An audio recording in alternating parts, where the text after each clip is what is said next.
Good evening everyone, welcome back. कैसे हैं आप सब? सबका स्वागत है ग्रेड अप पे। और आज बहुत अच्छे क्वेश्चंस हैं। आई कैन नॉट से कि क्या कितने अच्छे क्वेश्चंस हैं, लेकिन बहुत ही उम्दा क्वालिटी क्वेश्चंस है। Hats off to the person जिसने ये उड़ीसा का ये पेपर बनाया।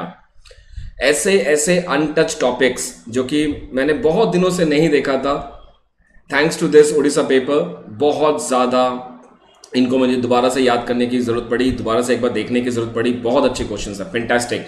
आई मस्ट से कि आप लोगों ने बहुत अच्छा रिस्पांस दिया। आप सभी को पता है कि जो क्वेश्चन नंबर 1 से लेके 45 तक का था वो वैसे ही बहुत अच्छा था, और ये उसका एक लेवल ऊपर जा रहा है। राइट, आज आप लोगों को समझ में आएगा कि आपको नेट के ऊपर कितना जाना है। Right, all of you understood this point? Let me have some Odia people in the house. Let me have, wave. All the Odia people, please wave.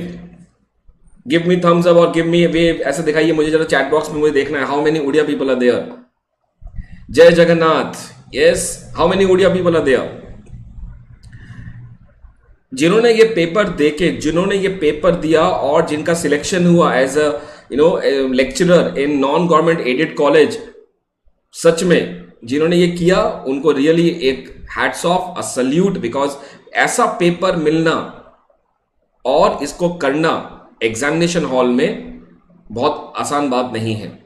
Right, Bhubaneswar, Rajesh, what do say? Paper बहुत अच्छा है, बहुत ही अच्छा है। Bapi, right, is that so? Okay, Shivam, right, yes, these papers are fantastic, fantastic. Okay, Pradeepta, yes, बहुत अच्छे questions हैं। So shall we start with this? चले शुरू करें। I can not hold myself, मैं और ज्यादा रुक नहीं सकता अपने आप को रोकने के लिए, क्योंकि पेपर की क्वालिटी बहुत अच्छी है। प्रभावती, चले शुरू करें? चलिए, right, okay, fantastic. So this is the day 74। If you have not seen this on the screen, we are at the day 74। तो 74 दिन पहले हमने ये शुरुआत किया था, और 74 डेज में हम कहां पे जा रहे हैं? Let's see that. Right, okay, so I have finally updated all my June session plan, because now मेरे पास जगह आ चुकी है। मैं आप लोगों को बहुत कुछ बोल रहा था पहले भी। ये रहा तेलंगाना, ये रहा उड़ीसा का बाकी का लॉट, लास्ट का लॉट जो है, बिकॉज 165 क्वेश्चन थे इसमें। HP set, yes, you can see this. Himachal Pradesh set, Monday and Friday, and finally Uttarakhand. So I will wind up June with Uttarakhand. जुलाई का सेशन प्लान आएगा तो मैं आपको जरूर शेयर करूंगा, लेकिन जिन जिन जगह पे मैं नहीं गया हूं वो जरूर जाएंगे और भी पेपर्स करेंगे। Because now I have seen कि किस किस स्टेट से मुझे अच्छे रिस्पॉन्स मिला है। सो ऑब्वियसली इन दो states I would like to revisit again, and किन किन में अच्छे पेपर्स थे। जैसे Orissa is definitely, I will get another paper, I will solve it definitely. Odisha ने दिल जीत लिया सीरियसली, जब वे that question paper has been done. RPSC दिल जीत लिया है। Right, then I can say Gujarat, waste Bengal. Right, इसके अलावा ये सब तो मैं करूंगा ही करूंगा, साथ ही साथ नॉर्थ ईस्ट के भी और बाकी MA के भी क्वेश्चन, जैसे आप लोगों ने कहा भी था, मैं वो करूंगा। सो जुलाई सेशन में धमाका होने वाला है। एक छोटी सी चीज ये है, there is a slight change. on 20th I will be, actually I'm traveling, I will be traveling on 19th and 20th. So इसलिए I mean ट्रैवलिंग मतलब 19th को ही मैं पहुंच जाऊंगा जहां जाना है मुझे, लेकिन मैं संडे को शायद ये क्लास नहीं ले पाऊंगा, बिकॉज आई हैव टू सी, थोड़ी सी चीजें हैं वहां पे, पर्सनल चीजें हैं, तो I have to just settle down them. So most probably I might not be in a position to take the Sunday session. I believe that is all fine with everyone. चलेगा ना, कोई दिक्कत तो नहीं? Right? So this is what I'm planning, and you can see HP set Uttarakhand Kumaon university का जो 2017 में था, HP set का भी है, उड़ीसा का भी बाकी लेंगे questions, Telangana and Telangana. So 2 more days on Orissa including today, and इसके बाद हम हैदराबाद में जाएंगे। Right? Okay. From tomorrow onwards, I'm starting with this new series, जहां पे हम लोग PhD एंट्रेंस के लिए थोड़ा सा और तैयारी करेंगे, जहां पे बेसिकली जो अनटच टॉपिक है, जो कि नेट पे इतने ज्यादा नहीं पूछे जाते, लेकिन वो PhD एंट्रेंस में, CDS में जो मैंने देखा, जामिया में जो मैंने देखा, या उड़ीसा में जिस तरह से क्वेश्चंस पूछे जा रहे हैं, इनके ऊपर मुझे एक सीरीज बनानी है, and that is what I am trying to do. These are कुछ ऐसे टॉपिक्स हैं जो कि शायद बहुत ज्यादा नहीं पढ़ते हम लोग, और अगर पढ़ते भी हैं तो उसे मास्टर्स में पढ़ते हैं, उसके बाद भूल जाते हैं, बिकॉज इनको हम बाद में कभी नहीं पढ़ते। लेकिन ये बहुत इंपॉर्टेंट है, if you are appearing for Indian economic service, या आईएएस के लिए पढ़ रहे हैं, या आरबीआई ग्रेड बी के लिए पढ़ रहे हैं, सो या फिर अच्छे यूनिवर्सिटी में जाने के लिए, if you are going for, these are fantastic, these should be learn, right. I believe आप लोग बाकी डेफिनेटली आप बता सकते हैं मुझे। Indrani, I will request you to kindly refer to my play list, plenty of revision session are there। ये crash course का एक्सटेंडेड वर्जन हम कर रहे हैं, so I think you might have joined me late, so you refer to all the videos that I've done। हम लोग ये revision चल रहा है हमारा, this is basically what we are doing is a different, altogether different aspect, it is a level up, right? Okay। कल मैंने कुछ काम दिया था आप लोगों को, होम टास्क था थोड़ा सा, तो मैंने कोशिश किया कि ये करके लेके आऊं आपके लिए। Now we will be adding more to this, right. ये एक हमारे पास बेस आ गया, India rank in indexes, India की डिफरेंट इंडेक्सेस में क्या रैंक है। सो ये जैसे आप देख सकते हैं, global manufacturing index, climate risk and terrorism, happiness survey वगैरह वगैरह। So please do take a screenshot of this, and इसमें आप ऐड करते रहिएगा, इसमें ऐड करते रहिएगा। इसके बाद नेक्स्ट में भी है, just let me just show you this, yes, this is still, I was thinking of putting one more as corruption index, एक और है करप्शन इंडेक्स का, corruption index, and then you have bureaucracy index एक है, उसमें India की ranking क्या है, तो वो सब मैं ऐड करने की कोशिश करता है। This is a ongoing process, आप लोग भी इसमें ऐड करते रहिएगा, और जब आपका ज्यादा हो जाए तो मुझे जरूर भेज दीजिएगा, ठीक है, ताकि हम we can share it, right, fine, that will be a deal. हाँ, ऐसा नहीं कि सर मैंने ज्यादा कर लिया, मैंने यहां पे सिर्फ 30 करके दिया, आपका अगर ये 40-50 हो गया तो फिर शेयर कर दीजिएगा मेरे साथ, डेफिनेटली मनीष, ठीक है, ठीक है। Okay, so please call this number जो कि आपको मेन स्क्रीन पे दिख रहा होगा। Next, so let's start with the one more last question जो कि मैंने होमवर्क में दिया था। ये तो 2 काम मैंने आपको दिए थे कि इसको आप एक्सटेंड करते रहिएगा। ये क्वेश्चन मैंने दिया था, and I have given this as home task. Now let's solve this question. The yield curve usually slopes upward for the following reason. Yield curve क्या है? दैट इज द रिटर्न्स जो आपको मिलते हैं, बॉन्ड्स जो हमने पैसा डाला उससे हमें जो पैसा मिलता है। मैंने आपको लास्ट टाइम ये भी शो किया था अपवर्ड स्लोपिंग यील्ड कर्व कैसा होता है, एंड ये वाला आप देख सकते हैं, this is yield and this is the maturity. तो जैसे जैसे मेरा मैच्योरिटी बढ़ेगा, मेरा यील्ड यानी कि रिटर्न्स बढ़ रहे हैं, because waiting is a factor of production, right? देखिए आप, so ये है, so yield curve is a line that plots yield, interest rate of the bonds having equal credit quality but different maturity dates. The slope of the yield curve is gives an idea of the future interest rate and the change in the economic activities. So यहाँ पे क्या होगा, longer maturity bonds typically pay higher rate of interest with the shorter maturity. Longer maturity यानी जितना लंबा आपका bond का maturity होगा वो आपको उतना ज्यादा देगा। This is the answer here, because longer maturity अगर लो देगा तो लॉन्गर के लिए कोई जाएगा नहीं। Default risk is higher for the shorter maturity, yes to certain extent it is right, but ये रीजन नहीं है यील्ड कर्व का पॉजिटिव स्लोप होने में, right? All of you got the answer, the answer is A, right? चलिए, इस तरह से जो भी मैं आपको होमवर्क देता हूं प्लीज उसको नेक्स्ट सेशन में मैं जरूर इंक्लूड करूंगा। Okay, let's start from here. आज हम करेंगे क्वेश्चन नंबर 46 से लेके question number 90। So let's quickly start with this 45 question in less than 1 hour. A straight line production possibility curve refers to the following. Question को समझना है, answer सही answer देने से ज्यादा समझना है। So Indrani, we are doing a revision. You can see my method, how we are doing the revision. You can understand what we are doing now.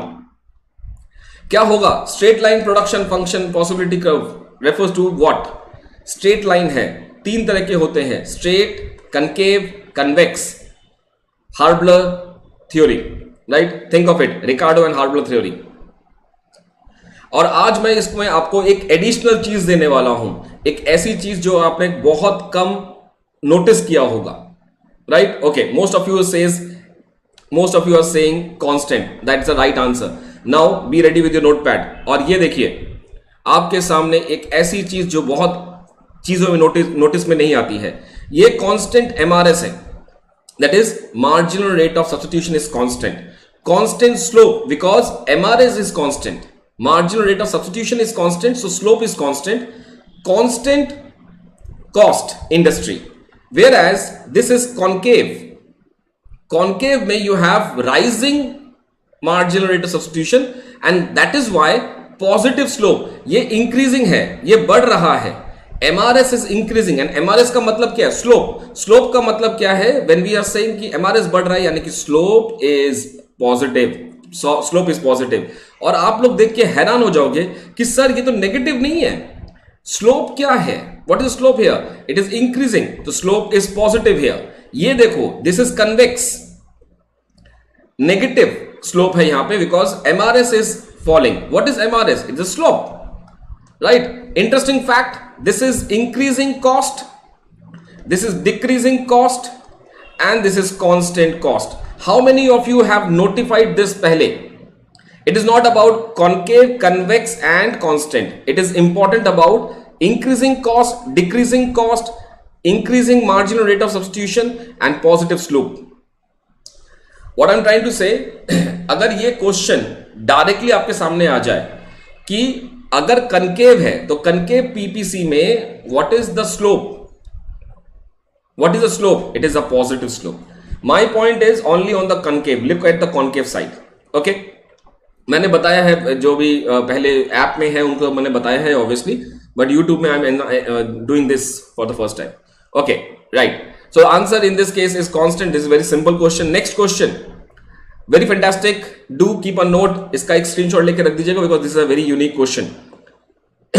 With trade, जब ट्रेड होता है, specialization in production is likely to be, specialization production में जो होगा क्या होगा? Complete with increasing cost यानी कि concave, and incomplete with constant cost यानी कि straight line. Incomplete, complete with constant, incomplete with increasing, complete with constant and increasing cost, incomplete with constant and increasing cost। Question को सोच लीजिए, बहुत अच्छा question है। एक ही बात है मनीषा, चाहे आप उसे एमआरटीएस बोले चाहे एमआरएस बोले, कई बुक्स में एमआरएस लिखा है। So it is the marginal rate of technical substitution, marginal rate of product transformation. It is not MRTS. PPC का स्लोप एमआरटीएस नहीं होता है, it is MRPT. If you want to say कि sir ये MRTS क्यों नहीं, MRTS होता है आइसोकॉन्ट का, marginal rate of technical substitution. PPC का जो होता है वो होता है marginal rate of product transformation, opportunity cost, right? Yes. जब ये स्पेशलाइजेशन कहां पे होगा? स्पेशलाइजेशन कंप्लीट कहां पे होगा? Complete specialization, right? I will explain this point. Complete specialization is basically in case of constant cost, and incomplete और partial specialization जो है वो इंक्रीजिंग कॉस्ट में होता है। Now why it is so? Because constant cost है यानी कि cost is not changing. When the cost is not changing, so the ratio of P X upon P Y दोनों कंट्रीज के लिए सेम हो जाती है। रिमेंबर हेक्सचर थ्योरी, उसमें ट्रेड से पहले आपके पास एक ऐसा और एक ऐसा था, तो दो प्राइस लाइन थे, लेकिन बाद में after trade it is same. So constant cost में आपका प्राइस लाइन सेम हो जाएगा, कंप्लीट स्पेशलाइजेशन आ जाएगा। लेकिन अगर इंक्रीजिंग रहा तो ट्रेड के बाद भी आपके पास दो अलग अलग स्लोप के प्राइस लाइन रहेंगे जो कि पीपीसी से टच करेंगे, right? Let me give you the ready answer for this. Under constant opportunity cost, both nations specialize completely in the production of the goods in which they have the comparative advantage। और यही रिकार्डो का model था। रिकार्डो ने comparative advantage में इसके ऊपर बात की थी कि कंप्लीट स्पेशलाइजेशन मिलेगा। हार्बलर ने इसी चीज को आगे एक्सटेंड किया बाय सेइंग कि इंक्रीजिंग कॉस्ट में इनकम्प्लीट स्पेशलाइजेशन आएगी, because he has given opportunity cost in two terms, increasing and decreasing along with constant। so increasing में भी इनकम्प्लीट है, डिक्रीजिंग में भी इनकम्प्लीट है, राइट? Got it? आगे चलूं, ये अच्छा सा पॉइंट है, इसको नोट कर लीजिएगा।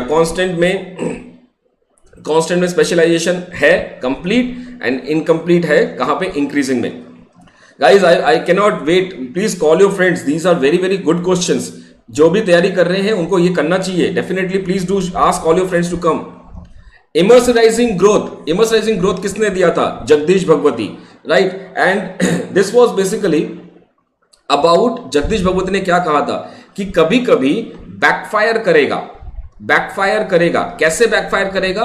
If the country invest so much into export sector, अगर किसी भी कंट्री ने, किसी भी देश ने एक्सपोर्ट सेक्टर पे ज्यादा इन्वेस्टमेंट कर दिया और ग्रोथ ज्यादा का ज्यादा अगर एक्सपोर्ट सेक्टर में कॉन्सेंट्रेट हो गया, तो इसमें क्या होगा? उस कंट्री का टर्म्स ऑफ ट्रेड का मतलब क्या है? The price indices of export upon price indices of import, ये खराब हो जाएगा। एंड इसकी वजह से इसको कई बार ये भी बोलते हैं कि ये डच डिजीज है, right? Let me put that name, Dutch disease, right? तो इसीलिए it is the point when growth is concentrated in the export sector. ये पर्ट नहीं है, एक्सपोर्ट सेक्टर है ये।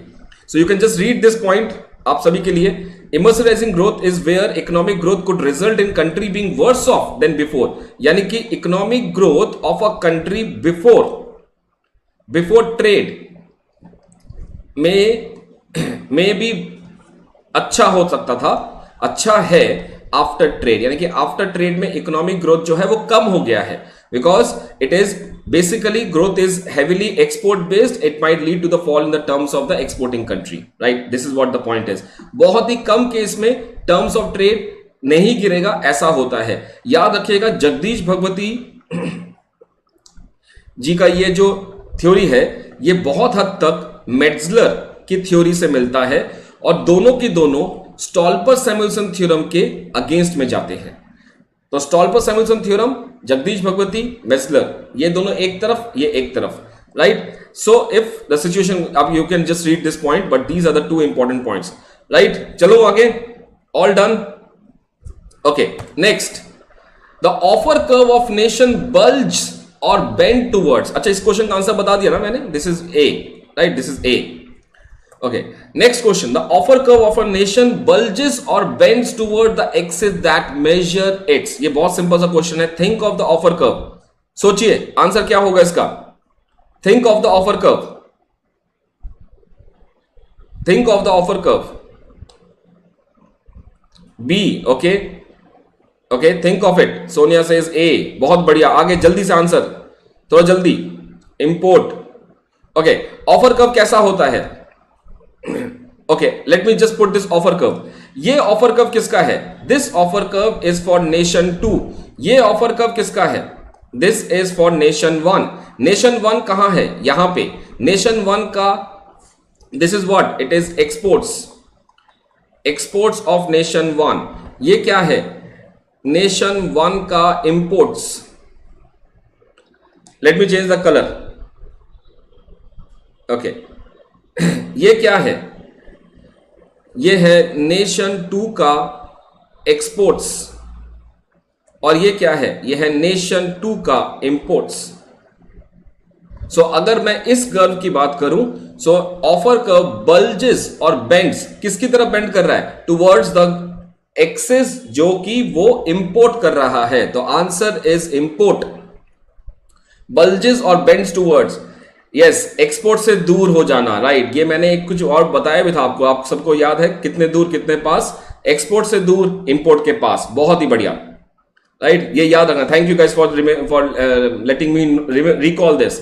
मैंने एक इसका छोटा सा फॉर्मूला बनाया था, एक पिक्चर का नाम था कितने दूर कितने पास, उससे मैंने ये बताया था एक्सपोर्ट से दूर इंपोर्ट के पास, और जब भी टैरिफ लगेगा तो भी ये इंपोर्ट की तरफ ही जाएगा। तो 2 बार क्वेश्चन आ चुका है, ऑफर कर्व शिफ्ट अवे और शिफ्ट टुवर्ड्स, एक्सपोर्ट से दूर इंपोर्ट के पास, राइट? याद रखिएगा। Next question, in a specific factor model the idea of Dutch disease क्या है इसमें? देखिए, boom in one sector decreases the wages, यानी कि एक सेक्टर में जब अच्छा होगा वेजेस कम हो जाएंगे, क्रिएटिंग अनएम्प्लॉयमेंट, समथिंग रिलेटेड जो अब भी मैंने बताया आपको जगदीश भगवती जी के रिलेशन में। A boom in one sector increases the wages, lowering profit in other sectors. A boom in one sector decreases the wages, raising profit in some other sector. Boom in one sector destroys other sector, right? इसका आप इसको session में देख सकते हैं, Aarohi. It is economics class, please don't disturb other students here. It is economics class, okay? अब देखिए, just recall this, ये मैंने आप लोगों को दिखाया था, जस्ट कलर मैच कर लीजिएगा। ये स्पेनिश डिजीज है जो पहले हम बात कर रहे हैं। एक बार read this, I will give you time to read this. Spanish disease phenomena क्या है? स्पेनिश डिजीज मतलब वो कभी स्पेन में हुआ ही नहीं था। एक ऐसी बीमारी जो कभी स्पेन में हुई नहीं थी, उसको स्पेन के ऊपर चढ़ा दिया गया था कि तुम्हारी वजह से हो रहा है ये डिजीज, राइट। और ये यही बात है जो आज से 100 साल पहले, अभी खबरों में बहुत है ये, बिकॉज 100 साल पहले जैसे अभी कोरोना चल रहा है, 1920-21 में ये चला था। So it was not in Spain where it emerged. The name is misleading because as per जो मैंने हिस्ट्री चैनल में देखा था and the prominent historians, Spanish flu पहली बार आया था यूएस में एंड इन चाइना। चाइना पहले से ही है, राइट, ड्यूरिंग 1917 एंड 1918।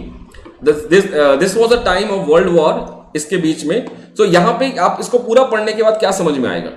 ये कि किसी ने कुछ नाम किया भी नहीं बट उसका नाम लग जाना और किसी गलत वजह से लगना, तो ये होगा स्पेनिश डिजीज फिनोमिना। तो यहां पे अगर किसी एक सेक्टर में कुछ किया भी नहीं फिर भी उसका नाम आ रहा है किसी और वजह से, it is Spanish disease. French disease का मतलब क्या है? It is a curable bacteria that causes headaches, joint pains, tiredness, fever and sometimes known as French disease as per the written records of an outbreak occurred in 15th century Naples following a French invasion during the Italian War। इसका मतलब क्या है?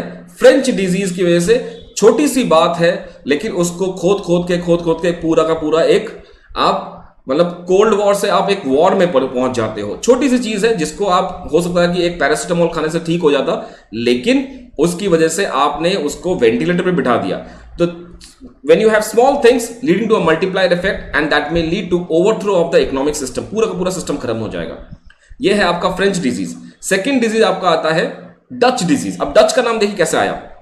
The term Dutch disease was basically coined by the Economist magazine in 1977 when the publication analyzed a crisis that occurred in the Netherlands after the discovery of the vast natural gas। देखिए vast natural gas आया यानी कि PPC हमारा बाहर की तरफ shift कर जाएगा, राइट, क्योंकि हमारा आउटग्रो ऑफ नेचुरल रिसोर्सेज हुआ है, राइट।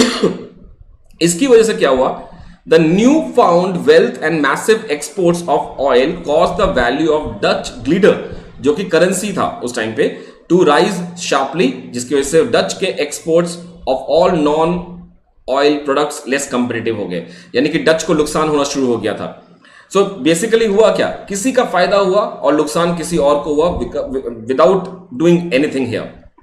कोई रिलेशन नहीं है, लेकिन वो फ्री में ही उनका क्या कहते हो, व्हाट यू गाइस से, कि उनकी वाट लग गई फ्री में, right. So unemployment rose from this to this and capital in the country dropped. In economics, this term is used to highlight the causal relationship between the increase in the economic development of a specific sector and decline in the other sector. Simple.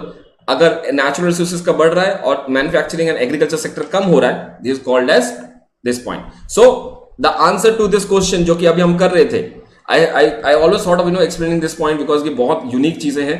So it is the boom in the other sector, one sector decreases the wages and creating unemployment is the answer for the Dutch disease. How is it? Right? मजा आ गया ये question करके? हाँ, चलिए. So next, last जो था इसका, you can take care of this British disease. So you can just see this. You can, if you want, you can take एक बार इसको pause करके एक बार पढ़ लीजिएगा इसको, ठीक है? Okay. The Leontief paradox is based on the following observations. Leontief पढ़ने से पहले आपको हेक्सरोलिंग पढ़ना पड़ेगा, बिकॉज हेक्सरोलिंग का जो लियोनटिफ था हेक्सरोलिंग का उल्टा था. तो एचओ ने कहा, हेक्सरोलिंग ने कहा, लेट मी जस्ट चेंज क्योंकि बहुत सारा नीला हो जाएगा यहां पे. एचओ ने कहा कि यू एक्सपोर्ट जो सबसे ज्यादा आपके पास है, so you export those goods which are basically suiting your factor endowment. So अगर कोई कैपिटल एबेंडेंट कंट्री है उसको कैपिटल इंटेंसिव से बनी हुई चीजों को एक्सपोर्ट करना चाहिए, और अगर कोई लेबर एबेंडेंट है उसको लेबर इंटेंसिव चीजें बनी हुई चीजों को एक्सपोर्ट करना चाहिए. लियोनटिफ को क्या मिला? he found an exceptional to the Heckscher-Ohlin theory. He said USA, because उस टाइम पे इन्होंने यूएस का काम किया था, इन्होंने डेटा लेके किया था. USA being the capital abundant HO theory के हिसाब से इसको कैपिटल इंटेंसिव गुड्स एक्सपोर्ट करना चाहिए था, बट हुआ क्या, US being capital abundant exported labour intensive, ये एचओ थ्योरी के विरुद्ध था, राइट? So US relatively capital abundant but export tend to be relative capital intensive. No, अगर ये होता तो एचओ थ्योरी वैलिड होता है। यहां पे लियोनटिफ में एचओ थ्योरी वैलिड नहीं होता है।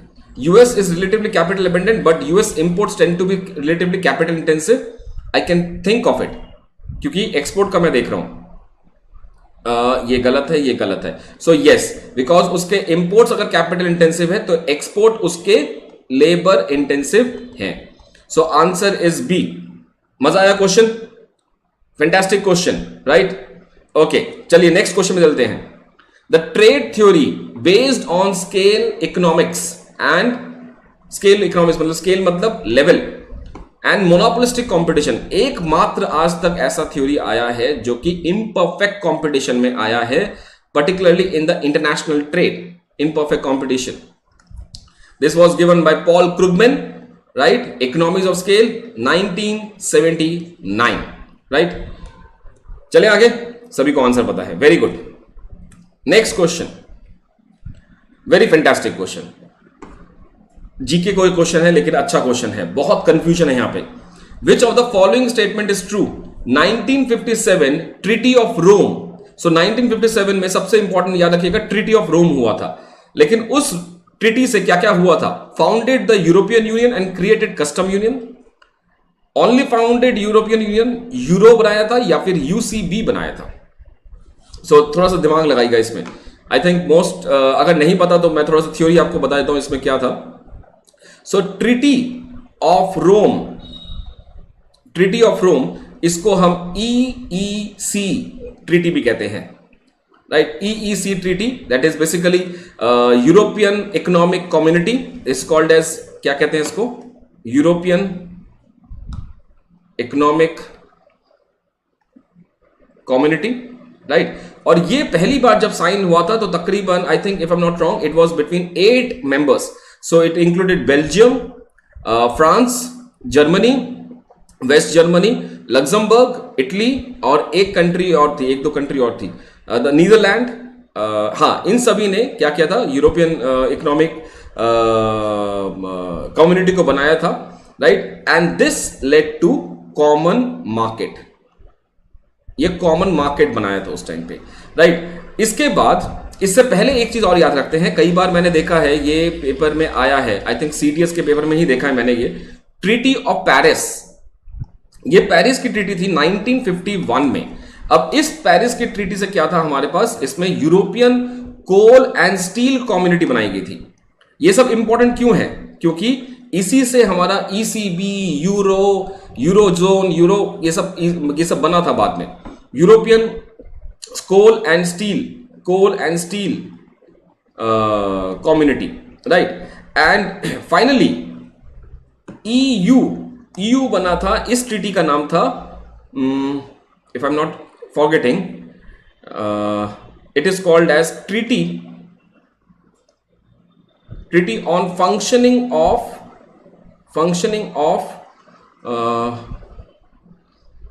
Of European Union. हो सकता है नाम थोड़ा सा गलत जा रहा हो, लेकिन यही था, फंक्शनिंग ऑफ यूरोपियन यूनियन। इससे ईयू बना था, राइट? इससे ईयू बना था। इसको हम मैस्ट्रेट ट्रीटी भी कहते हैं। ये बहुत इंपॉर्टेंट है, इनको याद रख लीजिएगा, because these are very very important. कई बार क्वेश्चन मैंने देखे हैं इसके ऊपर आते हैं, राइट? वेरी इंपॉर्टेंट है ये आज, ये बहुत इंपॉर्टेंट है। इसको जितना भी मैंने बताया इनको याद रख लीजिएगा। तो answer in this case is that they created common market बनाया था उन्होंने। तो मेरे पास और कोई ऑप्शन नहीं है कॉमन मार्केट के अलावा, so I will go for this A, because मेरे पास और कोई कॉमन ऑप्शन मार्केट नहीं है। तो ट्रीटी ऑफ रोम में कॉमन मार्केट बना था, इसलिए I will go for that. Next, according to the purchasing power parity, very good question and unique question. Purchasing power parity, exchange rate moves immediately to exact offset differences in the national inflation। Purchasing power parity का मतलब क्या है? जब एक ही दो currencies का purchasing power दो अलग अलग कंट्री में सेम होता है, जैसे कि अगर हमारे देश में मान लीजिए 100 रुपए से अगर हम एक एप्पल खरीद सकते हैं, एक एप्पल खरीद सकते हैं, तो ये इंडिया में है, तो यूएसए में हम इसी एक एप्पल को $2 में खरीद सकते हैं, प्रोवाइडेड कि $1 का मतलब है 50 रुपए। तो ये है परचेसिंग पावर पैरिटी, यानी कि the power of rupee and dollar in the two different countries are same. So दोनों कंट्रीज में उसकी परचेसिंग क्षमता जो है दैट इज सेम। अब एक बात याद रखिएगा, यहां पे दो चीजें हैं, एक है पीपीपी और एक है आपका मॉनेटरी पॉलिसी। अब यहां पे if you just recall this what you से डॉन बुश ओवरशूटिंग मॉडल, उसके हिसाब से पीपीपी एंड मॉनेटरी, ये वो चीज है जो मैं बताना चाहता हूं कि पीपीपी एंड मॉनेटरी पॉलिसी के बीच में देयर इज अ डिफरेंस। इनमें से एक शॉर्ट रन एक्सचेंज को फॉलो करता है और एक लॉन्ग रन को फॉलो करता है, तभी तो वो ओवरशूट होता है, राइट। जिन्होंने नहीं देखा है डॉन बुश वाली video, please do search it, मेरे नाम में है ये, this is I have done this on the YouTube channel, please you can if you want, आप लोग चाह के उसको देख सकते हैं एक बार। डॉन बुश है, ओवरशूटिंग मॉडल है, डेल जोग्रसन की थ्योरी मैंने करवा रखी है, तो आप एक बार देख लीजिएगा, मेरे प्लेलिस्ट में ही होगा, right. In this case just remember what is the problem with PPP. PPP does not determine exchange rate in the short run, PPP हमेशा लॉन्ग रन में करता है। इसका मतलब क्या है, exchange rate movements is short driven and are driven by the news and the RBI announcement. समझ में आया? सो आरबीआई का announcement, monetary policy, expectation, speculation, arbitrage, hedging, ये सब चीजें आती हैं खेल में शॉर्ट रन में। As soon as the announcement are made about the interest rate changes, perception change हो जाता है, all the factor that drive the exchange rate in the short run also changes। जैसे ही आज अगर मॉनेटरी पॉलिसी निकलेगा तो क्या होगा, लोगों का परसेप्शन चेंज हो जाएगा, और जैसे ही परसेप्शन चेंज होगा क्या होगा, सारे के सारे चेंजेस हो जाएंगे, बिकॉज डिमांड एंड सप्लाई में चेंजेस हो जाएंगे। पीपीपी जो है that determines the long run, और ये basically it tends to converge the capacity, purchasing capacity of the currencies। मतलब ये ऐसा कुछ करता है जिससे डॉलर की परचेजिंग क्षमता और इंडियन रुपीस की परचेजिंग क्षमता जो है वो सेम हो जाए, राइट। इसके लिए तकरीबन 4 से 10 साल का टाइम लगता है इसमें। ये लॉन्ग रन का मतलब है 4 से 10 साल का टाइम लगता है, हालांकि इससे ज्यादा भी लगता है। This is what Dornbusch mentioned, right? Anyway, the answer to this is exchange rate move immediately to exactly offset the differences in the national income because of the perception, right? अच्छा question है, question अच्छे हैं प्रदीप, इसलिए शायद गलत हो रहा होगा, राइट? यस, ओके, चलिए नेक्स्ट क्वेश्चन, अच्छे क्वेश्चन है, that's what the point is. The main policy goal for a country से मर्केंटाइलिस्ट। मर्केंटाइलिस्ट का मतलब क्या था, मर्चेंट्स थे। मर्चेंट वो थे जो कि फ्यूडलिज्म से आए थे, राइट? फ्यूडलिज्म में आए, मर्केंटाइलिस्ट बने, और इन लोगों का क्या कहना था, ये इन्होंने कहा था go for balance surplus balance, right? Surplus balance में जाइए। सरप्लस बैलेंस का मतलब क्या, export should be greater than import, और ये कैसे करेंगे, रिस्ट्रिक्ट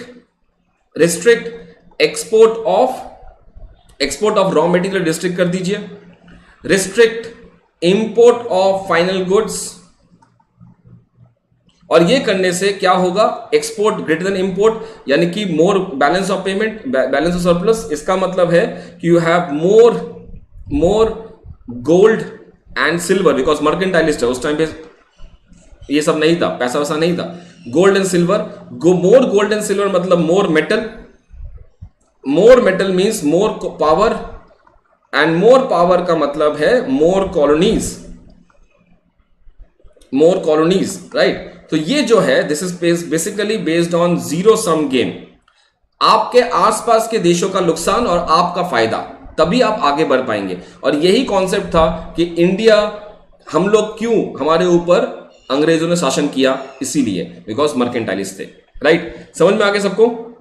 ये थ्योरी तो हमने बहुत बार बात किया हुआ है इसके ऊपर। क्लियर नहीं दिख रहा? क्यों, सब तो दिख रहा है। Is it clear? The PPT is clear और not? Is the PPT clear? Okay, so क्या लिखा है यहां पे, to create one time deficit नहीं, to create continuing deficit, to create continuous surplus. So देखिए यहां पे यूनिक चीज क्या कर रहे हैं हम लोग, what is the unique thing that we are doing, हम क्वेश्चन के साथ साथ थ्योरी को याद कर रहे हैं, राइट? ओके, चलिए नेक्स्ट क्वेश्चन में चलते हैं। Which one of the following statement apply to the fixed exchange rate? तो ये सिंपल है, आप लोग खुद कर सकते हैं, दिमाग लगाइए। इनमें से कौन सा फिक्स्ड एक्सचेंज रेट में होता है? डिवैल्यूएशन, पहले आपको सोचना पड़ेगा कि डिवैल्यूएशन क्या होता है। डिवैल्यूएशन इज जहां पे $1 इज इक्वल टू ₹50, लेकिन डिवैल्यूएशन की वजह से क्या हो गया, ये $1 बिकम्स ₹70। दैट इज डेप्रिसिएशन का भाई है ये। अब जब ये डेप्रिसिएशन डिवैल्यूएशन हो गया तो इसका मतलब क्या है, किसकी वैल्यू घटी? The value of dollar has increased, the value of rupee has decreased, right. इसका मतलब क्या हुआ? इसका मतलब यह है जब भी किसी चीज के दाम बढ़ता है या वैल्यू बढ़ती है, उसका मतलब है उसका सप्लाई कम है, और इसकी वैल्यू घट रही है बिकॉज इसकी सप्लाई मोर है। सो आरबीआई को क्या करना पड़ेगा, बिकॉज फिक्स्ड एक्सचेंज रेट है, इस चीज को रिस्टोर करना पड़ेगा, यानी कि सप्लाई ऑफ रुपी को काटना पड़ेगा, कम करना पड़ेगा। सो क्या करेगी RBI? RBI and public, RBI क्या करेगी? It will sell dollar and buy rupee. इस तरीके से क्या होगा, सप्लाई ऑफ रुपी कम एंड सप्लाई ऑफ डॉलर ज्यादा, तो ये दोबारा से इक्वेट हो गया। Is that clear? समझ में आ गया? मजा आ रहा है? How are the explanation? Yes, and that is what it is going to lead to the expansion of the money supply. All fine? Clarity आ रही है कि नहीं आ रही? Don't look at my attire today. मैं actually I am being very very busy, तो इसलिए थोड़ा सा तबीयत वगैरह खराब है, तो इसलिए I may not be looking so क्या कहें, I am not looking proper shape में। ओके, चलिए नेक्स्ट क्वेश्चन। हाँ, ये अच्छा क्वेश्चन है, good question. A foreign exchange swap, foreign exchange तो हमें पता है स्वैप है ये, राइट। और स्वैप का मतलब है एक ऐसी चीज जहां पे आप स्वैप करते हैं स्पॉट को फॉरवर्ड से, फॉरवर्ड को स्पॉट से। तो स्वैप के दो, आप मान लीजिए दो पैर हैं, एक आपने क्या किया, you have this what you say spot and one is your forward. तो फॉरवर्ड से स्पॉट, स्पॉट से फॉरवर्ड आप चेंज कर रहे हैं डिपेंडिंग अपॉन कि किसमें ज्यादा है किसमें कम है। I will show you the explanation for this, you see this explanation first. Foreign exchange swap is a simultaneous purchase and sale of identical amount of one currency for another with two different value dates. Normally spot to forward होता है, यानी क्या हुआ कि आपने खरीदा भी आपने बेचा भी, क्या? Identical amounts of one currency. Suppose मैंने परचेज किया $100 और मैंने सेल किया $100, राइट। लेकिन प्रॉब्लम क्या है, ये $100 परचेज किया किसमें, मान लीजिए स्पॉट, सेल किया स्पॉट पे और खरीदा फॉरवर्ड पे, राइट। जिनको थोड़ा सा पता है इसके बारे में मैं बता दूं, स्पॉट का मतलब आज, फॉरवर्ड का मतलब 3 महीने बाद। सो $100 का सेल किया ताकि मैं परचेज कर सकूं फॉरवर्ड में, ये पॉइंट है इसका। It allows for the sum of certain currency to be used in the fund that charges designated in the another currency without acquiring the foreign exchange risk. हमें इसमें टेंशन नहीं होगा कि डॉलर की वैल्यू घटेगी या बढ़ेगी या जो भी है। And this is it has two legs, एक स्पॉट ट्रांजेक्शन, एक forward transaction. Now you can go for this point. Is a spot sale for the currency, is a forward repurchase of the currency, is a spot sale of currency combined with the forward repurchase of the currency. So this is the answer C, right? Okay guys, अगर आपको लग रहा है कि sir मेरी तैयारी अभी तक हुई नहीं है, दिस इज बिकॉज ये पेपर का लेवल अलग है। सो अगर मैं एक ही चीज करवाता रहूं तो आप लोग ओवर कॉन्फिडेंट हो जाएंगे, आप लोग पढ़ना बंद कर देंगे। जैसे कि मैंने देखा जब मैं मध्य प्रदेश के सेट का पेपर कर रहा था, बहुत सारे लोगों को ओवर कॉन्फिडेंस हो गया था, जो कि मैंने डेटा को देखा, रीड किया, डेटा एनालाइज किया। और अब जब मैं ये सब चीजें कर रहा हूं तो आपको समझ में आएगा कि what additional thing we have to do. So मैं आप लोगों का वेल विशर हूं, आपका खराब नहीं करूंगा, राइट। अगर लग रहा है कि कॉन्फिडेंस लो हो रहा है, don't take it in a negative manner, take it in a positive manner कि सर मुझे बहुत अच्छा लग रहा है। सुनीता, आप अपनी तरफ से थोड़ा सा आप अपने रेजोल्यूशन को इंक्रीज कर दीजिए। जो आपका मोबाइल फोन है या लैपटॉप है उसमें आप उसमें आप जरा इसको प्लीज आप you can just take increase the resolution, right. मेरी तरफ में कोई प्रॉब्लम नहीं है, I can not do anything, आपको अपना रेजोल्यूशन बढ़ाना पड़ेगा अपने स्क्रीन का। सो मेक इट 720 और 480p। ओके, ये देखिए, ये इंटरेस्टिंग सा क्वेश्चन है, बहुत इंटरेस्टिंग सा क्वेश्चन है ये। What is CA? सीए का मतलब क्या है? सीए का मतलब है करेंट अकाउंट। करेंट अकाउंट का मतलब क्या है? Export minus import. So CA is equal to what? So Y is equal to aggregate demand is equal to C plus I plus G plus X minus M. और ये क्या है? ये है सी ए। तो ये क्या है? सो सी plus I plus G plus C A Y, और इसको यहां लेके जाइए क्योंकि सी ए बोला है हमें इक्वल टू करने के लिए। So Y minus C plus I plus G is equal to C A. कैसा लगा? This is the answer. ठीक है, हाँ ठीक है, चलेगा।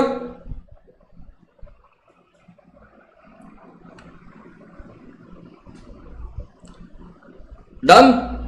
ओके, एक चीज और करते हैं। अब जब हमने ये वाला कर लिया, एक काम और करते हैं। So y is equal to aggregate demand. What is y?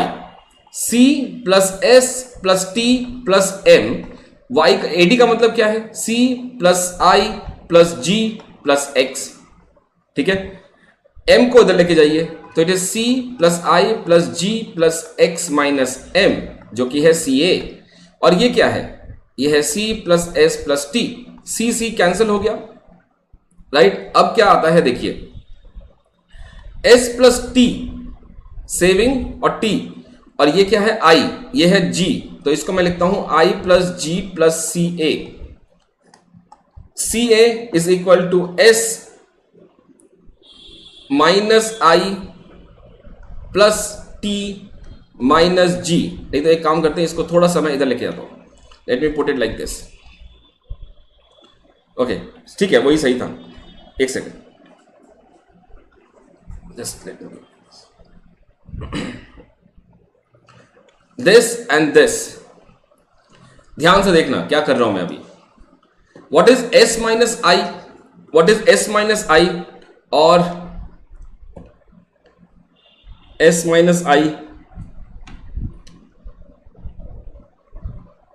नहीं, यहां पे कुछ एक गड़बड़ हुई है। s minus I, I'm doing something, some problem एक हुआ है। एक second, late me just, okay fine, I will take care of this. It is your saving gap plus budget gap is equal to export minus import. Okay fine, ये इसका answer भी अभी करते हैं। यहाँ पे आगे चलते हैं, बी या सी में से कोई भी एक ले लीजिए, इसमें दोनों यहाँ से सही है। Now you will understand what I will try to do. अब समझ में आएगा आपको। ये देखिए, मैं वहीं पे डिराइव करना चाह रहा था। I was trying to derive there, I was trying to derive there. ये देखिए, यहां पे है प्राइवेट सेविंग। प्राइवेट सेविंग का मतलब क्या है? सो प्राइवेट सेविंग बेसिकली, अगर मैं पूरा का पूरा सेविंग देखूं, right, what we understand by saving, what is the national saving? National saving, national saving जो है वो हम देते हैं ऐसे, s plus T minus G. ये है नेशनल सेविंग। जहां पे ये है private saving, it is there in my notes, वहां पे मैंने लिखा हुआ है ये प्राइवेट सेविंग। और ये क्या है? ये है public saving, right, public saving. अब यहां पे ध्यान से देखना, this is private saving, public saving. और ये जो है यहाँ पे आई प्लस सी प्लस जी इधर आ गया ये। सो दिस इज, अब जो मैं वहां पे कर रहा था, let me put this here. So okay, let me just take it from here. I इधर है, इसी में था इसका। Okay, I have to do it again because वो इरेज हो गया। So I plus C A is equal to S plus T minus G, because C C cut गया वहां से। So it is private saving, this is the private saving. So I plus C A minus T minus G is equal to S. This is what the condition is. तो यहां पे G minus T है तो इसको भी कर लेते हैं ऐसे, तो CA minus plus G minus T is equal to S. So it is I plus CA plus G minus T. C is the answer. How is the question?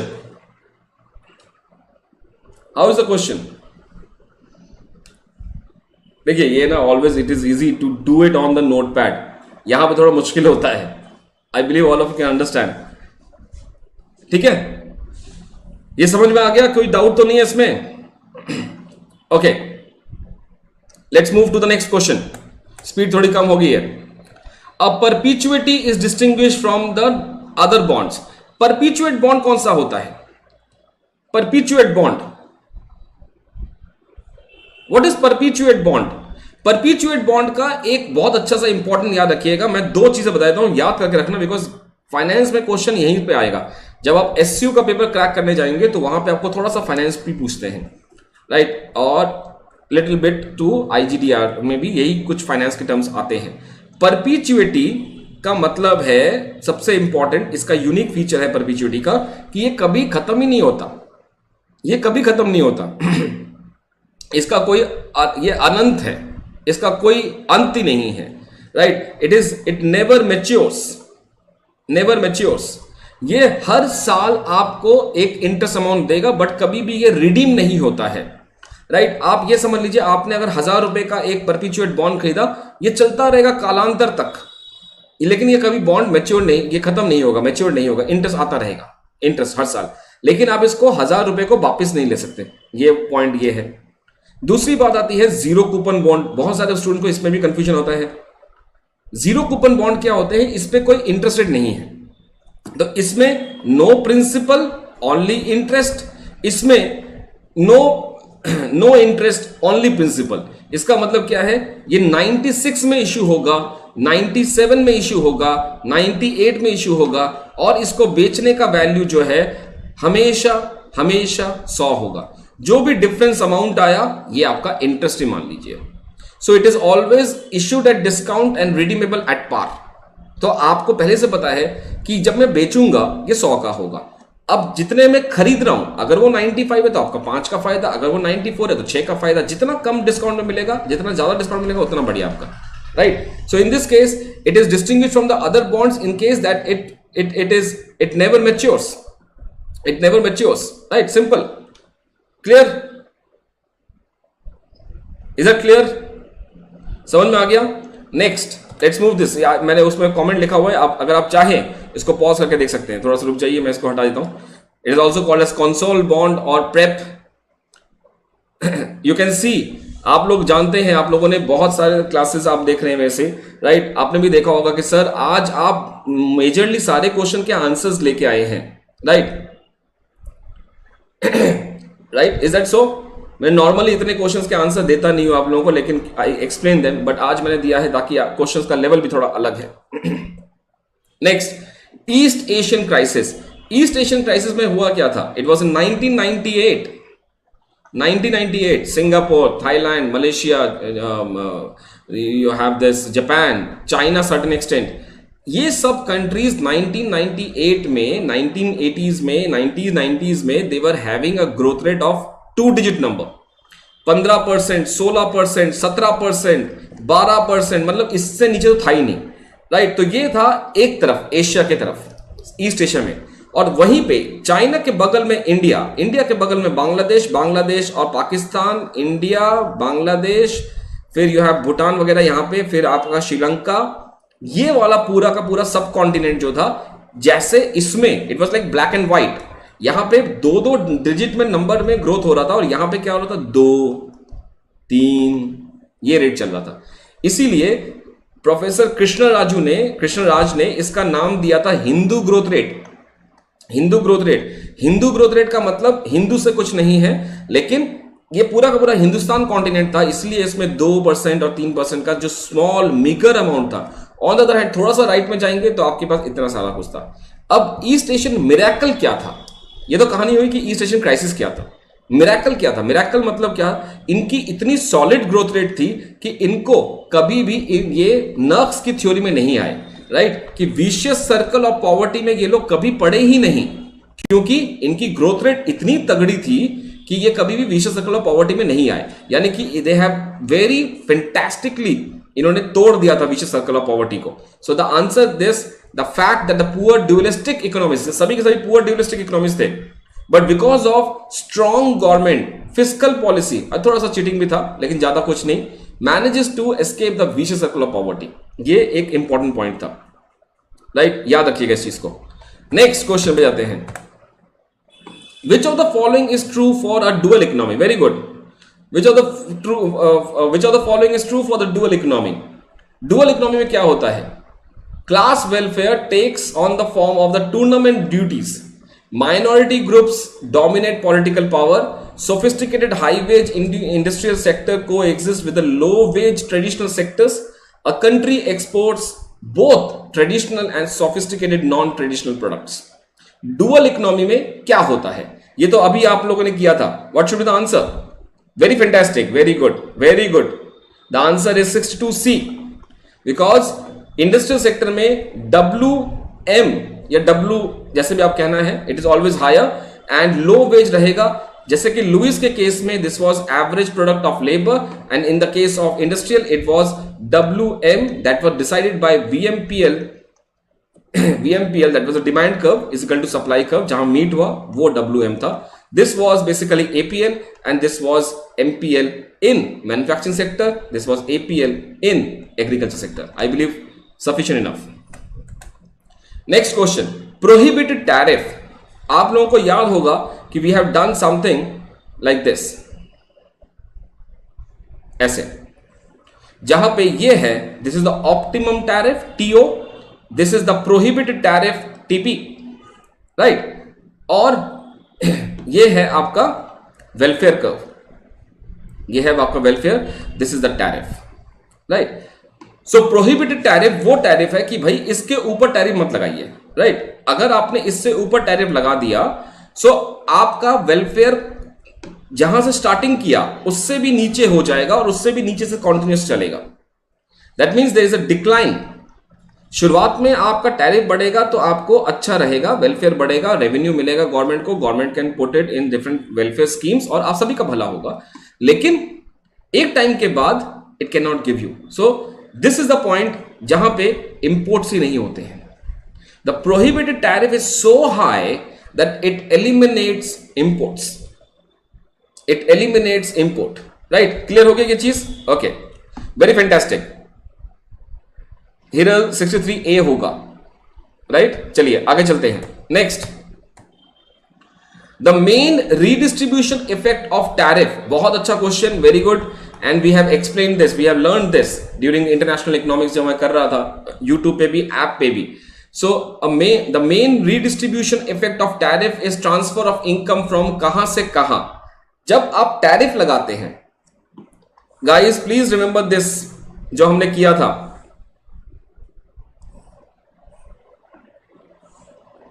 There was a dead weight loss, कुछ मैंने यहां पे किया था, कुछ यहां पे ऊपर चला गया था। Think of it, I will not say that, think of it कि कुछ किसी का सरप्लस किसी के पास चला गया था, किसी से ले तो लिया था लेकिन दिया नहीं, वो था डेड वेट लॉस।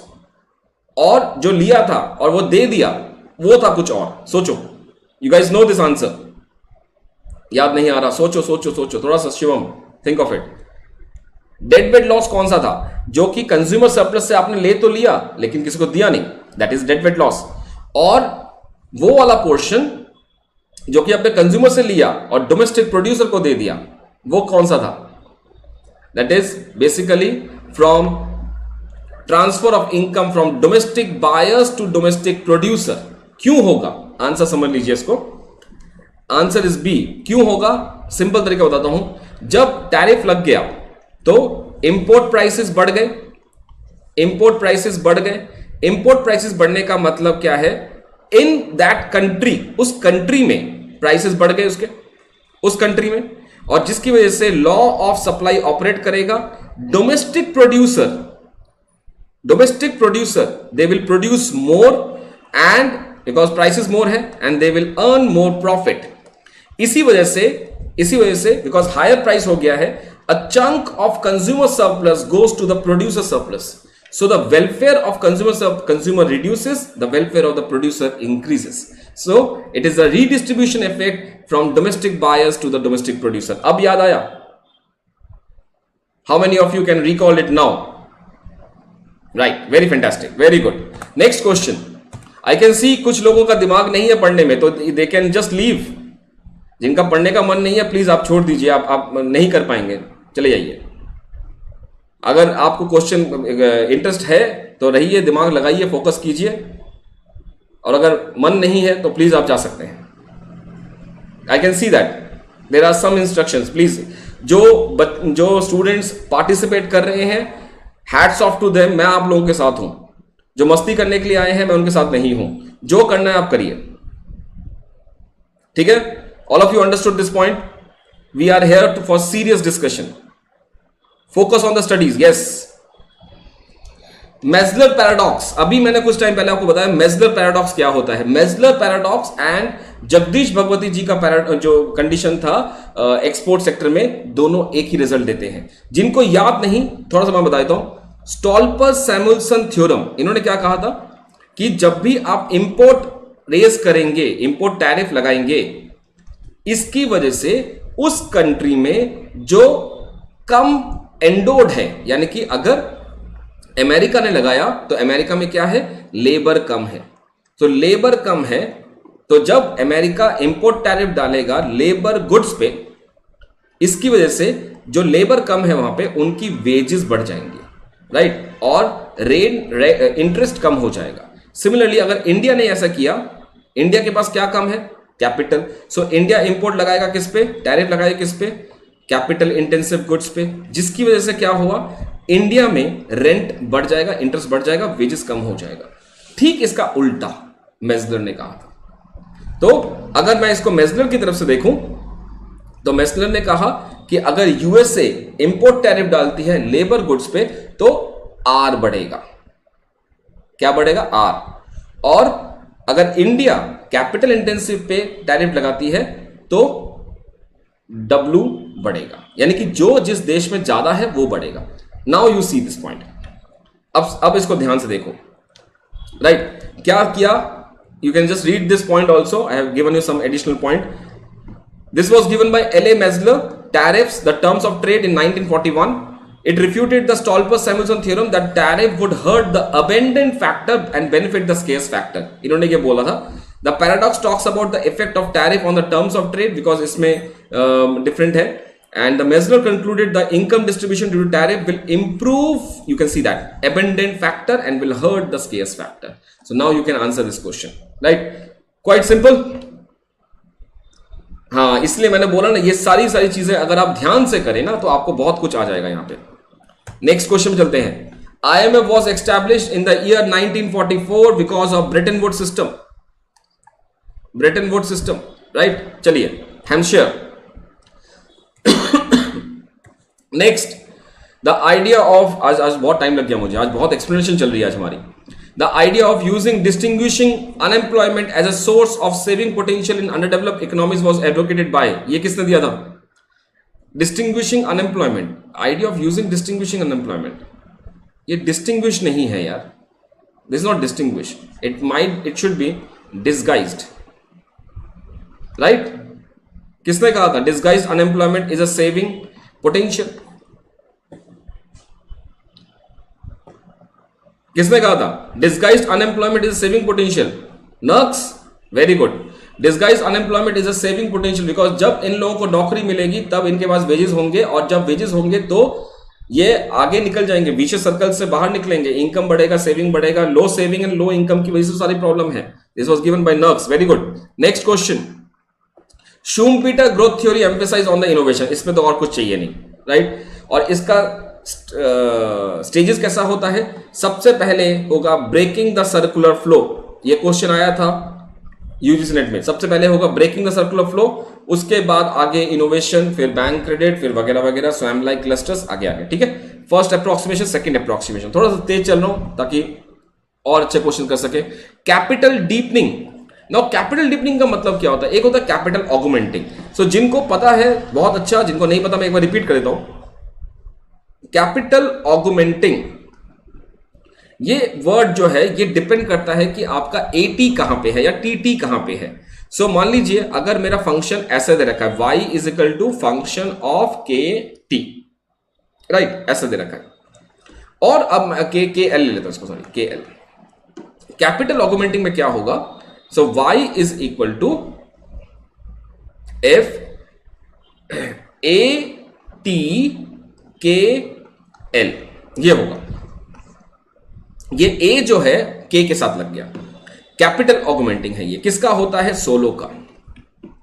अब करते हैं हैरेड का। हैरेड का ऑगमेंटिंग, हैरेड न्यूट्रल बेसिकली। हैरेड न्यूट्रल कैसा देखेंगे? y is a function of k, l के साथ at आ जाएगा। सो ये जो एफिशिएंसी है ये l की बढ़ा रहे हैं। सो इसीलिए हैरेड न्यूट्रल इज लेबर ऑगमेंटिंग। अब आते हैं हिग्स में।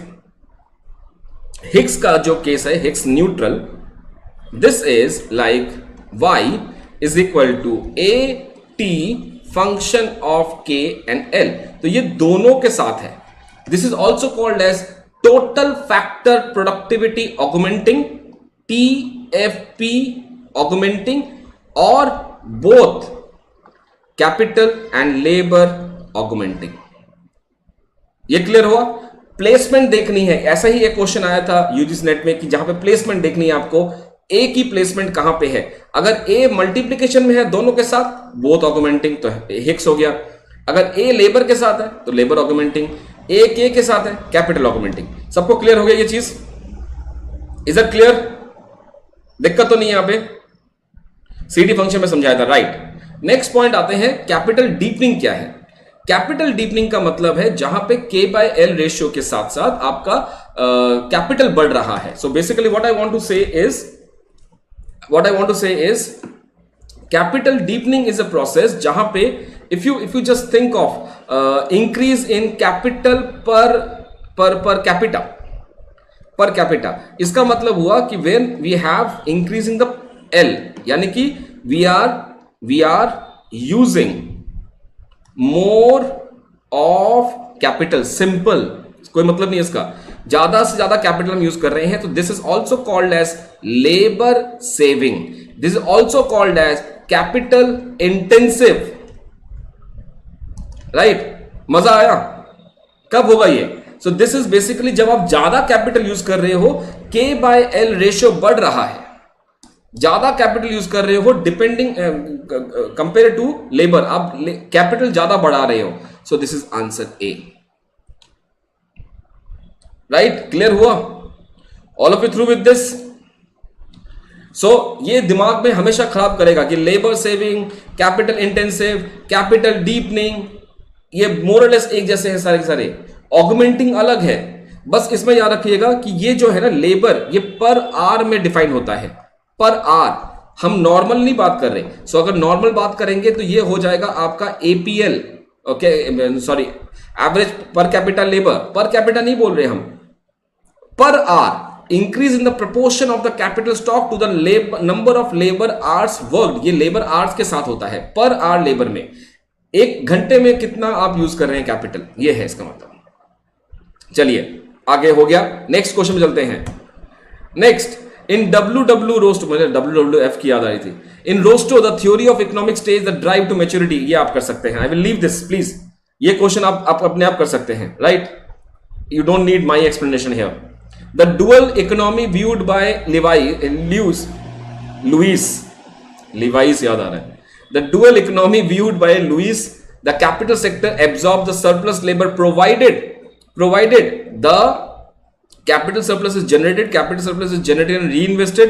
Subsistence sector has, और आगे देखने की जरूरत ही नहीं है, it has an inelastic supply, labor supply, the capital is surplus generated and reinvested such a manner, मैं इसको और ऐड करता हूं, such a manner that it increases labor employment and capital employment, so that आप जैसे जैसे ऊपर वाले TFP में जा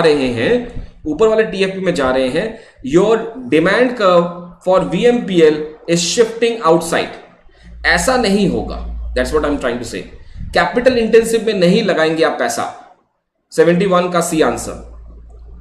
next, Harrod and Domar emphasize the following in their growth theory: dual effect of investment, capacity effect of net investment, saving effect, crowding out of net investment.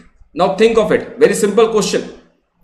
Simple है question, बहुत simple है. सोचो, capacity effect of net investment, saving effect of net investment, dual effect, कौन सा होगा answer? Is that so? सोचो एक बार. Capacity effect, saving effect, crowding out. Crowding out तो बिल्कुल ही नहीं है, आंसर गलत है. What should be the answer? Waiting. Okay, बहुत सारे आंसर्स आ रहे हैं मेरे पास अभी. जितना कंफ्यूजन लग रहा है ना सबको, most of you are confuse between dual and capacity, right? Dual and capacity. अच्छा, अगर मैं बात करूं, अगर यहां पे ये हटा दो, so it is dual, right? Because Harrod Domar has given it from YD and YS perspective. Right, dual effect of investment. So 90% I should be going with this. Capacity effect of net investment. अगर मैं यहां पे बात करूं net investment की, that's a biggest question. आप लोगों को जो सोच रहे हो ना, आप लोगों ने नेट वर्ड हटा दिया और कुछ नहीं किया. Think of this word. Harrod and Domar ने डेप्रिसिएशन कंसिडर नहीं किया था. The dual effect of investment. यहां पे आपको चैलेंज करना चाहिए था, नेट नहीं होना चाहिए. Right, understood? समझ में आया? किस छोटी सी बात पे कंफ्यूजन हुआ था हमारा, राइट? चलिए next question. Given the growth rate G is equal to 5, marginal saving propensity is equal to this, value of capital output ratio. I think I will give this as homework. Please let me give this as homework. So इसका करना क्या है? देखो, G दे रखा है आपको, given rate G is equal to delta Y by Y is equal to 5%. ठीक है. MPS is equal to 0.5 and MPS का मतलब क्या है? Delta S upon delta Y and this is also equal to S upon Y because MPS is equal to APS. The value of capital output ratio, so K upon Y निकालना है, that is basically V निकालना है आपको. So आप करें कि मैं करूं? देख लीजिए, अब हो ही गया, करो. अब होमवर्क भी हट गया, छोड़ो, ये मैंने ही कर दिया इसको. So ये हो गया. S कितना है? 0.5 अपॉन नीचे क्या 5% है. कितना आंसर आएगा? What should be the answer? G is equal to C upon S upon C. मैंने V ले लिया, एक ही बात है. अब हो जाएगा, बस इसको आंसर निकाल दीजिए. This will be the answer. Value of the capital output ratio, that is V is equal to 0.5 upon 5. चलिए नेक्स्ट क्वेश्चन. आज मैं लेट हो गया बहुत. Okay, UNCTD, United Nations for Central Trade and Aid and Development, Technical Assistance for Development, कौन सा होगा? I think leave it. You can do this. ये basically इसमें कोई economics नहीं है. You can do it on your own. Lebestin critical effort thesis treat population as income depressing. Population as income depressing. Investment as, this is population, and investment as income generating, multiplier. आगे चलते हैं. Next, in Fisher-Clarke thesis, the following sequence of the shift of resources from one sector to other sector is correct. Fisher-Clarke thesis, बहुत दिनों तक पढ़ा नहीं इसको मैंने. Fisher-Clarke thesis, okay, भूल गया बिल्कुल.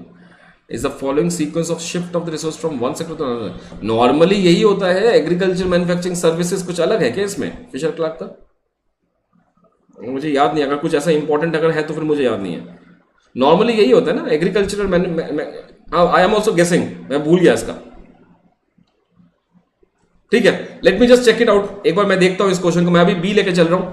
आई will get back to this question. बहुत दिनों के बाद, मतलब like it has been like I last read this theory in 2002 और 3 में पढ़ा था मैंने. ये मुझे साल भी याद नहीं, तो क्या थ्योसिस क्या याद होगी. छोड़ो, मैं इसको कल नेक्स्ट सेशन में बताता हूं इसको क्या है ये. Which one of the following is the primary cause of under development according to the balance growth. कौन सा होगा? The small size of saving, lack of saving, simple, और कोई नहीं है. Under develop for the balance growth, because आपके पास lack of saving है, सेविंग नहीं है. अगर पैसा होगा तो आप you can yes, lack of saving, right. Okay, next, which of the following countries came first in UNDP. ये तो किया हुआ है, कौन सा आंसर है? UNDP HDI ranking. देखो जिस तरीके से तैयारी हम लोग कर रहे हैं, मोर और लेस सारे के सारे क्वेश्चन हमारे कवर हो रहे हैं. ये देखिए एचडीआई रैंकिंग इन 2018, आयरलैंड या Norway? It is Norway, right, very good. The answer is Norway. Next question, I think I will do it till 80, उसके बाद नहीं कर पाऊंगा मैं आगे, because I will be getting late for the next class. Which of the two following are the most likely to reflect a move towards more equal distribution of income? Reflect a move from, अच्छा ठीक है, समझ में आया. Reflect a move towards, अच्छा, towards equal, यानी कि inequal है, हम लोग equal की तरफ जाएंगे. ठीक है, चलो. The share of total income going to the top 20 of the income earner rises from 40 to 50. This is top 20% of the income earners rises from 40 to 50. ये जा रहा है इक्वालिटी से इनइक्वल की तरफ. The Gini coefficient fails towards zero. देखो confusion वही आ गया. जीरो का मतलब क्या है और वन का मतलब क्या है? What is zero? जीरो का मतलब is that perfect equality? Is this perfect equality? And one means perfect inequality. Falls towards zero, right? तो falls towards zero यानी कि ये एक आंसर है जहां पे inequality से हम equal की तरफ जा रहे हैं. Coefficient towards ये गलत हो जाएगा, ये गलत हो जाएगा. The share of income going to bottom 20% of the income earners fails. Bottom 20% of income fails.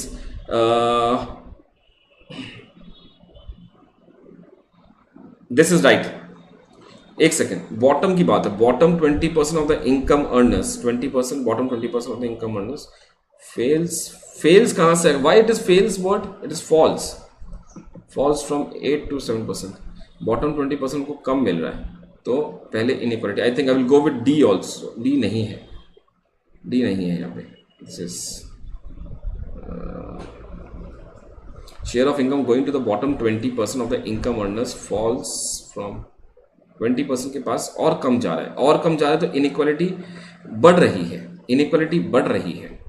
ये भी गलत है. The share of total income going to the bottom 50% rises है, तो ये जाएगा तुम्हारा bottom 50% के पास income rises from 52%. So I think I will be going with this B and E. I will be going with D. Let me know क्या सही किया कि गलत किया. सही बात है ना? सही किया है. क्वेश्चन देखने में बड़ा है, हाँ, लेकिन वो बहुत ज्यादा कुछ टेक्निकलिटी है कि ये देखना पड़ेगा, वो देखना पड़ेगा, right. Okay, food stamps are example of type of program that provides. हाँ, very good question. Food stamp क्या होता है? फूड फॉर वर्क प्रोग्राम में इसको यूज करते थे. Food stamps, it is what? In kind assistance, cash assistance, the possibility of improved skills and better job, enough aid to go for the poverty threshold. Food stamps क्या होते थे? It is, what should the answer? Food stamp transfer principle में add होता है. Yes. This is what? Enough aid to go above the poverty threshold. चलिए, right? Okay. Now I think I won't be able to continue further. आप लोग एक बार देख लीजिए, ये वाला आप सर्च करना एक बार, the highest rank in the corruption perception index. इसको थोड़ा सर्च कर लीजिएगा और अपने नोट्स में ऐड कर लीजिएगा, जो मैंने आपको टेबल दिया है. ठीक है, आज मैं 10 क्वेश्चन पीछे रह गया यार. कोई नहीं, करते हैं इसको, मैं नेक्स्ट सेशन में ले लूंगा. मैं आपको सिर्फ एक बार दिखा देता हूं. The shape of environmental Kuznets curve is inverted U, right. कोई नई बात नहीं है इसमें. सस्टेनेबल डेवलपमेंट, एक second. The sustainable development environmental adjusted net product should be constant. Environmental adjusted net product, environmental net adjusted domestic product, it should be time value of money पे सोचिएगा इसको. time value of money, time value use पे जो हम करते हैं उसके साथ कैसे करेंगे, हेड ऑन, एक कॉन्टीजेंट, सब इसमें आ जाता है, बाद में वैल्यूएशन में आता है। आप इसको सोचना है इसको। द ट्रेजेडी ऑफ कॉमन, ये तो सिंपल है, it is Garrett Hardin, right, okay. ये इंपॉर्टेंट क्वेश्चन है, तो take it as homework, take it as homework. मैं इसको दिखाऊंगा नहीं आपको सॉल्यूशन, मैंने सॉल्यूशन लिखा हुआ इसका। एनवायरमेंटल वैल्यूज मींस व्हाट, ये सिंपल है, you can do this. Values का मतलब क्या है, ये अच्छा क्वेश्चन है, take it as homework. So I will take these question as homework please. हालांकि मैंने लिखा हुआ है, आपको ज्यादा से ज्यादा होमवर्क दे रहा हूं मैं। ये 3-4 क्वेश्चन के आंसर सोच के रखिएगा please, all of you, right. मेरे पास टाइम नहीं मिला बिकॉज ज्यादा सा एक्सप्लेनेशन करना, तो ये सिंपल है, you can do this. The optimum level of economic activity and associated pollution from the society's point of view is where the marginal social benefit is equal to marginal social cost, because the negative externality है ये, right. So that was it from my side आज के लिए। अब time भी नहीं मिला मुझे इसके। जो भी आपके पॉइंट्स हैं, जो भी आपको लगे, मुझे जरूर बताइएगा कि कैसा रहा मेरा एक्सप्लेनेशन, आपको कितना सीखने को मिला, और बेस्ट क्वेश्चन कौन सा लगा जरूर मुझे बताइएगा कमेंट सेक्शन में प्लीज। इसको लिखना जरूर, बिकॉज दैट इज व्हाट मुझे भी समझ में आता है। बिकॉज कुछ लोग तो ऐसे हैं जो आएंगे और थम्स डाउन देंगे, मुझे वो इग्नोर करना है, उसमें देखना नहीं है। लेकिन अगर मेजॉरिटी 180-200 बच्चों को अगर ये अच्छा लगता है, so that is more than sufficient. I think I have done my job. But do mention it in the comment section. And जो भी आपको लगे कि सर आप ये करिए, सर आप वो करिए, प्लीज मुझे बता देना कि क्या चाहते हैं आप लोग, ठीक है। Thank you all of you. And एक बात याद रखना, आज लास्ट डेट है for the 50% off, right. Tomorrow onwards we are going to start with economics batch, a fresh batch. Those who want to enroll, please do enroll. The code is HOPE50. Please go for it, right? And आप लोग देख सकते हैं next what we are going to do. Odisha 91 से लेके 130 तक मैं कोशिश करूंगा जितना मैं खींच सकूं। And just please remember that on 20th I will be traveling, so इसलिए there is no class, right? Thank you so much, and do like the session, subscribe the course अगर, and please do share it. Thank you. See you on Wednesday now.